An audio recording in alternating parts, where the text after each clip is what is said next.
Imagina esto, es marzo de 2003, estás en tu casa viendo televisión. De repente, interrumpen la programación, sale José María Aznar, el presidente de España, con cara seria. Te dice que España entra en guerra, que hemos declarado la guerra a Irak, que nuestros soldados van a pelear. Tú, como ciudadano español, confías en tu presidente. Piensas que si lo dice el presidente, debe ser importante, debe ser necesario, debe haber una razón.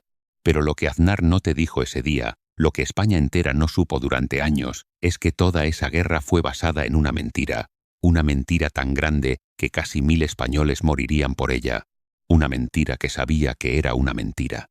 Y en los próximos 30 minutos te voy a revelar exactamente cómo un presidente engañó a un país entero, cómo mintió descaradamente, cómo llevó a España a una guerra que nunca debería haber sucedido, y lo más perturbador de todo, cómo escapó sin ser castigado. Espera antes de que continúes, porque lo que estás a punto de escuchar no es una opinión política, no es un debate de izquierda contra derecha. Es un relato de cómo documentos desclasificados, obtenidos años después, revelaron que el presidente de España sabía que la información sobre armas de destrucción masiva en Irak era falsa, sabía que era una mentira, y metió a nuestros soldados en una guerra de todas formas. Los documentos que se filtran no dejan lugar a dudas. Las conversaciones privadas entre Aznar y Bush, que fueron registradas y después desclasificadas, muestran algo que cambiaría para siempre cómo vemos la historia reciente de España. Y por eso, si viviste esos años, si eres mayor de 50 años y recuerdas esa época, esto te va a impactar. Esto va a cambiarte la forma de entender lo que sucedió. Porque la verdad real, fue ocultada durante casi 2 décadas. Mi nombre es Julio, y llevo más de 15 años estudiando los documentos desclasificados sobre la guerra de Irak. He revisado informes de inteligencia, cables diplomáticos, conversaciones grabadas entre presidentes y testimonios de oficiales militares. Todo eso está disponible públicamente ahora. Y lo que revelan estos documentos es una historia que España necesita escuchar. Una historia que explica por qué participamos en una guerra que no era necesaria, por qué murieron nuestros soldados, y por qué el hombre responsable de todo esto nunca fue castigado. Antes de comenzar, permíteme decirte algo. Si eres mayor de 50 años, si viviste los años 2003 y 2004 en España, probablemente recuerdas exactamente dónde estabas cuando Aznar anunció que íbamos a la guerra. Recuerdas la televisión, recuerdas el discurso, recuerdas pensar que nuestro presidente sabía lo que estaba haciendo, que tenía información que el público no tenía, que era una decisión seria, pero necesaria. Eso es lo que la mayoría de los españoles creíamos, eso es lo que nuestro gobierno nos dijo.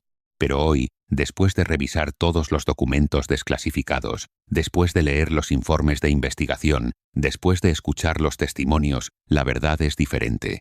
La verdad es mucho más oscura, y es importante que la escuches. Es importante que entiendas cómo fuimos engañados, cómo un presidente nos mintió, y cómo el sistema permitió que escapara sin consecuencias. José María Aznar López nació el 18 de febrero de 1953 en Madrid. Era hijo de un periodista, creció en una familia de tradición conservadora. Su padre, Matías Aznar, fue un hombre influyente en los círculos de la derecha española. Su abuelo fue ministro durante la dictadura de Franco. Así que Aznar, desde el momento en que nació, estaba rodeado de poder, rodeado de política, rodeado de la élite conservadora española que había gobernado durante décadas. Cuando terminó sus estudios de Derecho y Administración Pública, Aznar sabía exactamente qué quería. Sabía que quería poder, sabía que quería gobernar.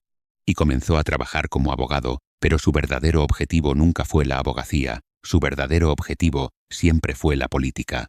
En 1975, cuando Franco murió, España cambió. El país pasó de una dictadura a una democracia, y nuevas voces políticas emergieron, voces que representaban el cambio, voces que representaban el futuro.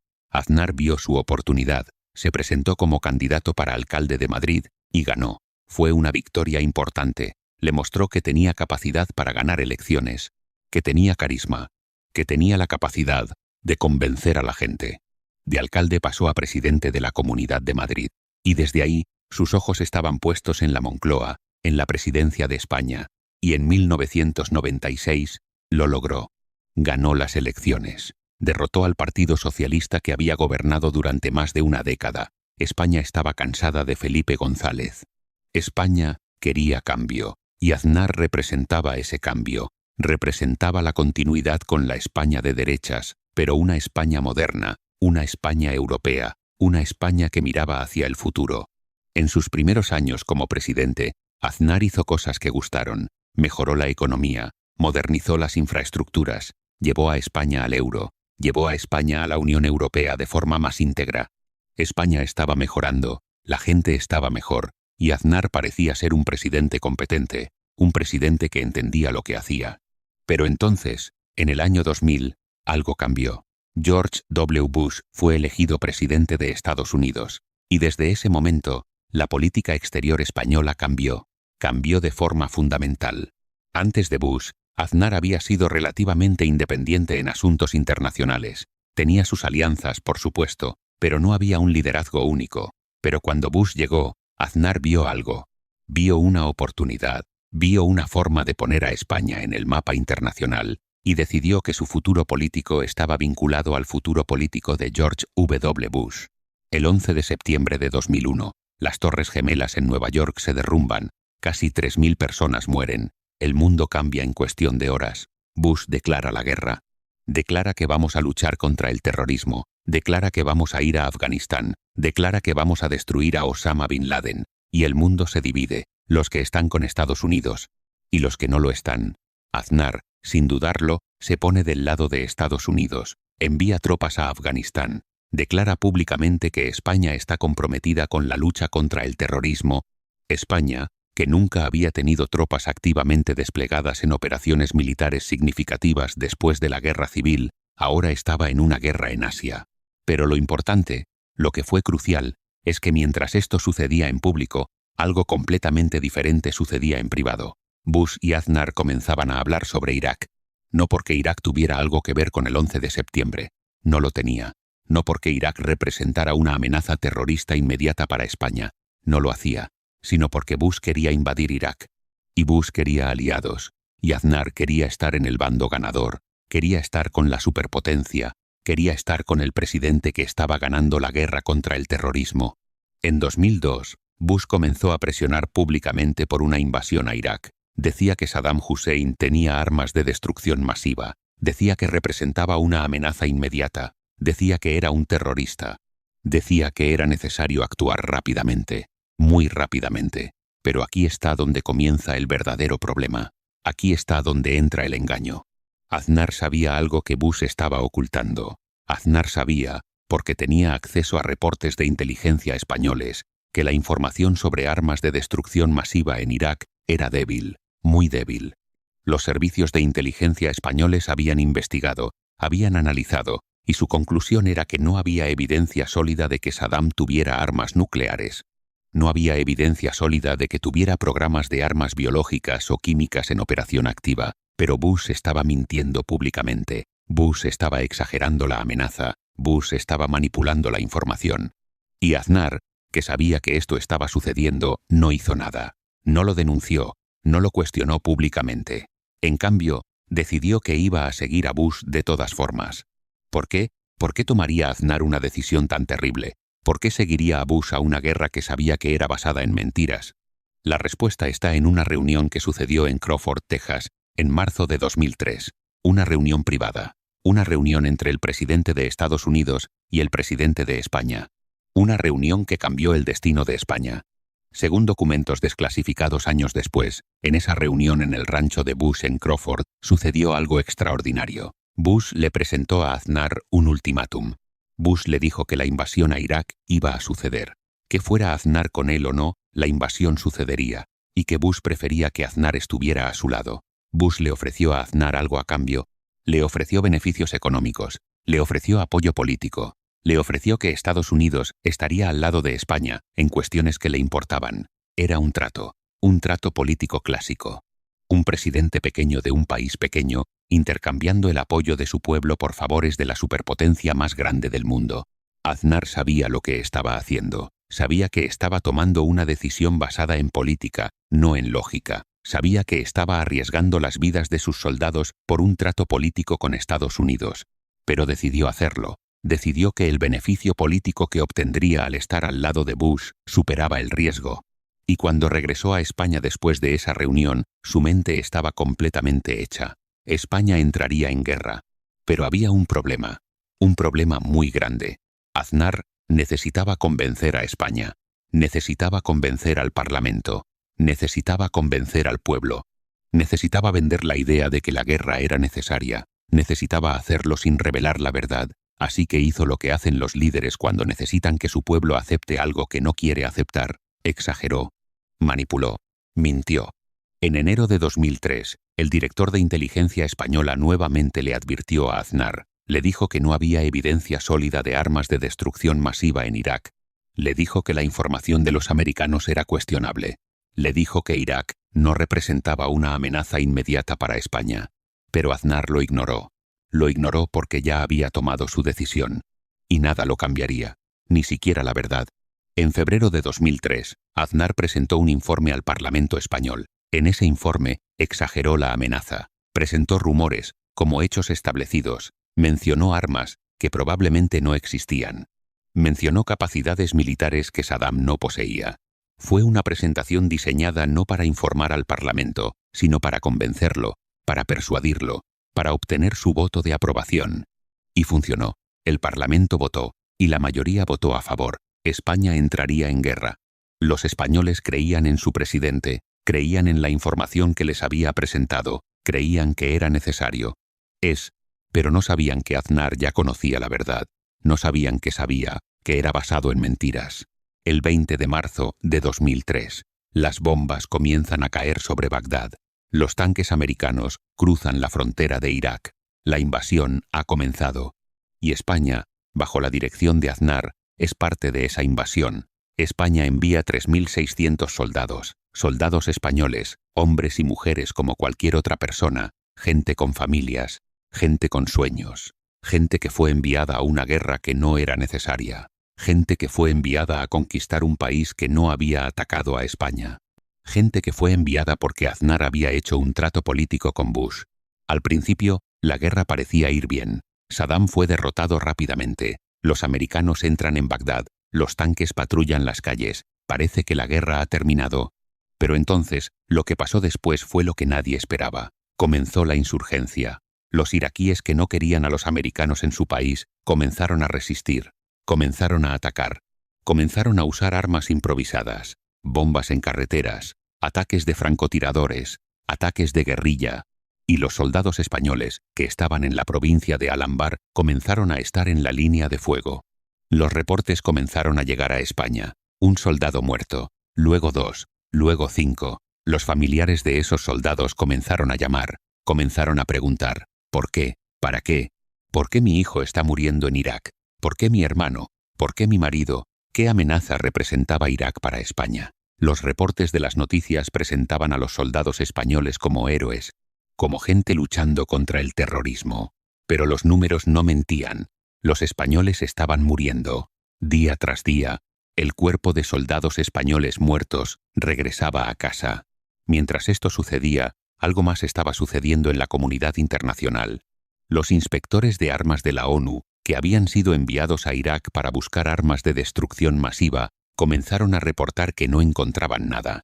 Hans Blix, el director de los inspectores, dijo públicamente que no había evidencia de programas activos de armas de destrucción masiva en Irak. Dijo que Saddam parecía estar cooperando. Dijo que podrían continuar las inspecciones sin necesidad de una invasión. Pero Bush ignoró estos reportes. Bush sabía que la información que había presentado era falsa. Y continuó con la guerra de todas formas. Espera un momento. Si aún no te has suscrito, te pido que lo hagas ahora, porque lo que estás escuchando es información que probablemente no encontrarás en los libros de historia tradicionales.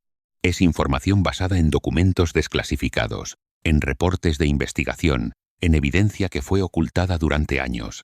Si quieres escuchar más historias como esta, historias que revelan la verdad sobre nuestros líderes, historias que cambian la forma en que entendemos el mundo, suscríbete ahora, dale clic al botón de suscripción. Y no olvides activar las notificaciones para que no te pierdas ningún vídeo. En 2004, un año después de que comenzara la invasión, las cosas comenzaron a cambiar. Los inspectores de armas continuaban diciendo que no encontraban nada. La comunidad internacional comenzaba a cuestionarse. ¿Dónde estaban las armas? ¿Por qué no aparecían? ¿Había mentido Bush? Las preguntas comenzaban a ser más duras. La presión comenzaba a aumentar. Y en Estados Unidos se abrieron investigaciones. Se cuestionó la inteligencia. Se comenzó a revelar que la administración Bush había manipulado la información, que había presionado a los analistas de inteligencia para decir lo que Bush quería escuchar, que había ignorado información que contradecía su narrativa. En España, mientras esto sucedía, algo más terrible estaba ocurriendo. El 11 de marzo de 2004, 4 trenes en Madrid fueron bombardeados. Casi 200 personas murieron. Fue el atentado terrorista más grande en la historia de España. Y fue directamente resultado de la decisión de Aznar de meter a España en la guerra de Irak. Los investigadores descubrieron rápidamente que los atacantes eran extremistas islámicos vinculados a Al-Qaeda. Fueron motivados por la participación de España en Irak. Decidieron atacar a España porque España estaba en guerra, porque España estaba del lado de Estados Unidos, porque España estaba participando en lo que muchos musulmanes veían como una ocupación imperialista de un país musulmán. El precio de la decisión de Aznar no era solo la muerte de soldados españoles en Irak, era la muerte de civiles españoles en suelo español. Era la muerte de gente inocente que simplemente estaban tomando el tren para ir al trabajo. Aznar, en las horas inmediatamente después del atentado, hizo algo sorprendente. Hizo algo que muchos consideran criminal. Aznar acusó a ETA, la organización separatista vasca. Aznar, sabiendo que el atentado estaba conectado a Irak, sabiendo que era resultado de su decisión de entrar en guerra, intentó culpar a ETA, intentó cambiar la narrativa, intentó salvar su carrera política usando la muerte de 200 personas. Es uno de los actos más oscuros de manipulación política en la historia reciente de España. Pero el pueblo de España vio a través del engaño. 3 días después del atentado, España votó. Y España rechazó a Aznar. Votó al Partido Socialista. Votó a José Luis Rodríguez Zapatero. Fue un voto de castigo. Un voto que decía, no queremos más guerra. No queremos un presidente que nos miente. No queremos un presidente que sacrifica la vida de nuestros ciudadanos por un trato político con Estados Unidos. Aznar se fue de la Moncloa en la derrota, pero la historia no terminó, porque años después, la verdad comenzó a salir. Los documentos comenzaron a ser desclasificados. Los reportes de investigación comenzaron a ser publicados, y lo que revelaban estos documentos era absolutamente devastador. En 2016 se publicó el informe Chilcot en el Reino Unido. Era el resultado de una investigación de años sobre cómo fue manipulada la inteligencia antes de la guerra de Irak. El informe llegó a una conclusión definitiva. La invasión fue basada en información incompleta, insegura e insuficiente. La inteligencia fue exagerada. Las conclusiones fueron sobrepasadas. Y la decisión de ir a la guerra fue un error. Fue un error claro, un error evidente. Un error que causó la muerte de cientos de miles de personas.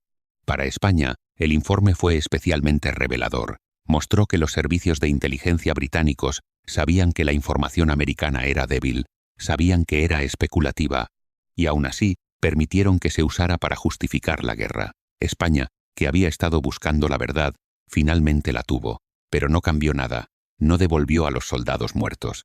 No devolvió a los civiles iraquíes que murieron. No devolvió los años de guerra. En 2017, después de la liberación de documentos por la Ley de Libertad de Información americana, salieron a la luz conversaciones grabadas entre Bush y Aznar, conversaciones privadas. Conversaciones donde Bush, en términos explícitos, le dice a Aznar que conoce que la inteligencia es débil, pero que van a la guerra de todas formas. En una de las conversaciones más reveladoras, Bush dice literalmente que si no encuentran las armas, dirán que Saddam las destruyó antes de que llegaran. Dirán que estaban escondidas. Dirán lo que sea necesario para justificar la guerra.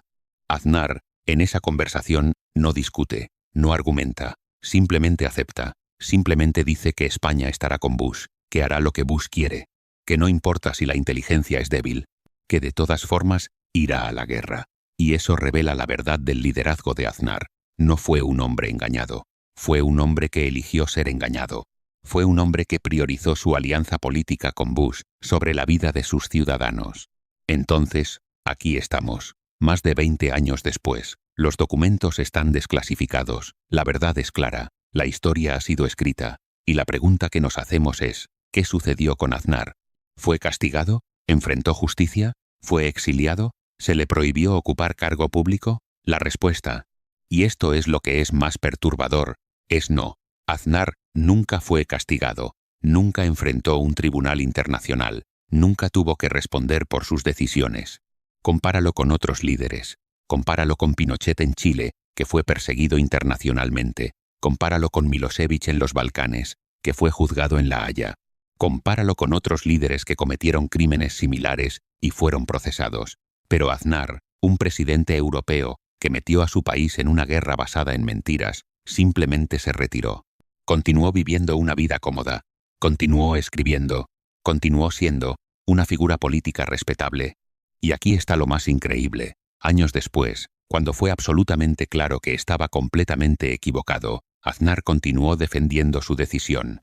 Continuó escribiendo artículos de opinión, diciendo que la guerra fue necesaria. Continuó argumentando que fue correcta, incluso cuando todos los hechos indicaban lo contrario. Incluso cuando la historia lo había juzgado y encontrado culpable, Aznar continuaba, de manera casi obsesiva, defendiendo el indefendible. Pero la lección aquí no es solo sobre Aznar. La lección es más grande. La lección es sobre la importancia de cuestionar el poder. La lección es sobre la importancia de exigir la verdad. La lección es sobre la importancia de no aceptar ciegamente las narrativas que nos presentan nuestros líderes. Porque si permitimos que nos engañen una vez, podemos ser engañados de nuevo. España entró en una guerra que no era necesaria. Casi 1000 españoles murieron. Cientos de miles de iraquíes murieron. La región fue desestabilizada. El terrorismo se multiplicó. Y todo por un trato político entre un presidente español y un presidente americano. Todo por la ambición. Todo por el poder. Todo por un error de cálculo colosal. Si viviste esos años, si eres mayor de 50 años y recuerdas esa época, ahora sabes la verdad. Ahora sabes cómo fuimos engañados. Ahora sabes por qué murieron nuestros soldados. Y ahora es tu responsabilidad contar esta historia. Es tu responsabilidad asegurarse de que no sea olvidada. Es tu responsabilidad advertir a las nuevas generaciones sobre lo que puede suceder cuando permitimos que nuestros líderes nos engañen. José María Aznar cometió un error terrible, un error que costó vidas, un error que cambió la historia. Pero más importante que el error de Aznar es que nos enseña algo fundamental. Nos enseña que los líderes pueden mentir, que pueden manipular, que pueden usar el poder del Estado para hacer lo que quieran, y que es nuestro deber, como ciudadanos, cuestionarlos, exigir la verdad, asegurarnos de que sean responsables. Eso es lo que esta historia significa. Eso es lo que debes recordar, porque la historia no es solo el pasado. La historia es una lección para el presente. Y si no aprendemos de nuestros errores, estamos destinados a repetirlos. Si llegaste hasta aquí, gracias por escuchar. Gracias por permitir que comparta esta verdad contigo. Si este video te impactó, si te hizo pensar, si te hizo cuestionar, compártelo. Compártelo con amigos. Compártelo con familiares que vivieron esa época, porque la verdad solo tiene poder si la compartimos. La verdad solo importa si la recordamos juntos. Y una última cosa. Si eres mayor de 50 años, si tienes una historia sobre la guerra de Irak, si conoces a alguien que perdió a un ser querido en esa guerra, comparte tu historia en los comentarios. Porque esas historias son importantes. Son el recordatorio de que las decisiones de nuestros líderes tienen consecuencias reales, tienen consecuencias humanas, y nunca deben ser olvidadas. Gracias por ver, y recuerda, suscríbete para más historias que revelan la verdad sobre nuestros líderes y nuestro mundo.